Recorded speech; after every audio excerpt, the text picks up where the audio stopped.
17 তারিখে দিন ধার্য হয়েছে রায়ের জন্য। আমার প্রত্যাশা আমার ক্লায়েন্টরা খালাস পাবে, এটা আমি বিশ্বাস করি, আমার প্রত্যাশা এটা। এবং আমি লার্নেড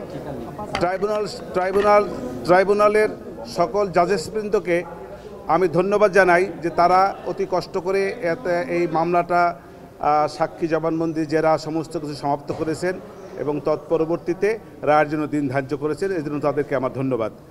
আর কেন আমি প্রত্যাশা করি সেটা বিভিন্ন সময় আমি বলেছি। আমি মনে করি যে আমার সাক্ষীর যে সমস্ত জবানবন্দি হয়েছে তার প্রেক্ষাপটে যে সকল জেরা হয়েছে, জেরার প্রেক্ষাপটে বিভিন্ন সময়ে বিভিন্ন সাক্ষীদের কাছ থেকে আমি বিভিন্ন রকমের গুরুত্বপূর্ণ বেশ কিছু তথ্য সাক্ষীর মাধ্যমে আনতে সক্ষম হয়েছি। সব কিছু মিলিয়ে দালিলিক সাক্ষ্য সেসব জায়গায় আমি কন্ট্রোভার্সি ক্রিয়েট করার চেষ্টা করেছি এবং বিভিন্ন সময় দালিলিক সাক্ষীর উপরেও কন্ট্রোভার্সি ক্রিয়েট হয়েছে বলে আমি বিশ্বাস করি। সব কিছু মিলিয়ে আমি বিশ্বাস করি আমার আসামিদ্বয় খালাস পাবে।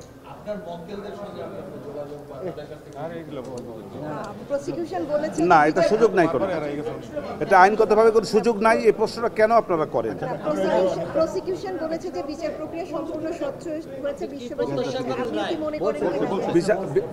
বিচার প্রক্রিয়া আমার দেখা মতে কোনো অস্বচ্ছতা আমি দেখি নাই, কারণ আমাকে কেউ কোনো রকমের ইন্টারাপ্ট করে নাই, এটা আমি বলতে পারবো। আর এছাড়া কোনো অস্বচ্ছতা আছে কি না তা আমার জানা নাই।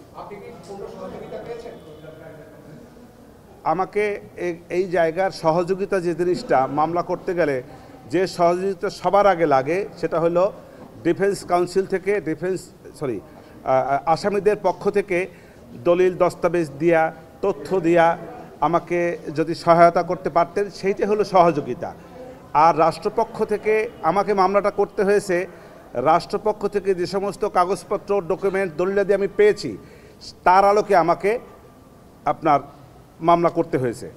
সেইখান থেকে রাষ্ট্রপক্ষ থেকে আমাকে কোনো রকমের ইন্টারাপ্ট করে নাই এবং তার যথেষ্ট কাগজপত্র যা যা দরকার, যা যা ওনাদের কাছে ছিল নিয়ম অনুযায়ী আইন অনুযায়ী যে সমস্ত ডকুমেন্টস আমার পাওয়া উচিত সে সবগুলি ওনারা আমাকে দিয়েছেন।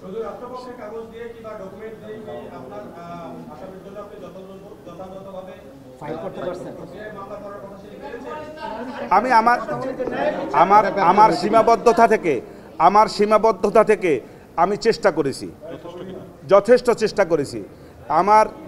আমার তরফ থেকে চেষ্টার কোনো ত্রুটি ছিল না এবং আমার চেষ্টায় কেউ কোনো বাধাও দেয় নাই। ধন্যবাদ। আমি তো দেখি নাই। আমি তো আগেই বলেছি যে আমি আমার দৃষ্টিতে দেখছি না কোনো অস্বচ্ছতা। এর বাহিরে কোনো অস্বচ্ছতা আছে কি না সেটা আমার জানা নাই। আপনি বললেন সীমাবদ্ধতা থেকে আমি চেষ্টা করেছি, সীমাবদ্ধতাটা ওইটাই যে আসামি উপস্থিত থাকলে যে সমস্ত সুযোগ সুবিধা পাওয়া যায়, যে সমস্ত ডকুমেন্টারি এভিডেন্সেস হয়তো আমাকে ওনারা দিতে পারতেন, সেই সবগুলি দিয়ে আমি ফাইট করতে পারতাম, সেগুলো তো পারছি না। ওনারা তথ্য দিয়ে সাহায্য করতে পারতেছেন। রাষ্ট্রপক্ষ এক জায়গায় এক ধরনের কোনো একটা ঘটনায় তারা যেভাবে বর্ণনা করেছে এই বর্ণনার বাইরেও হয়তো কোনো বর্ণনা থাকতে পারে, হ্যাঁ, পিছনেও কোনো বর্ণনা থাকতে পারে, সেই সবগুলোতে আমি পাইনি। অতএব এই জায়গাটা থেকে আমার কিছু সীমাবদ্ধতা ছিল। সেই সীমাবদ্ধতা আমার ক্লায়েন্টরা অনুপস্থিত থাকার কারণে। তার মানে আপনার ক্লায়েন্টরা উপস্থিত থেকে ফাইট করলে মামলার রেজাল্টটা অন্যদিকে হতো, আরো ভালো হয়। মামলার রেজাল্ট তো হয় না এখন, এটা কেন বলছেন? ভালো হতে পারে।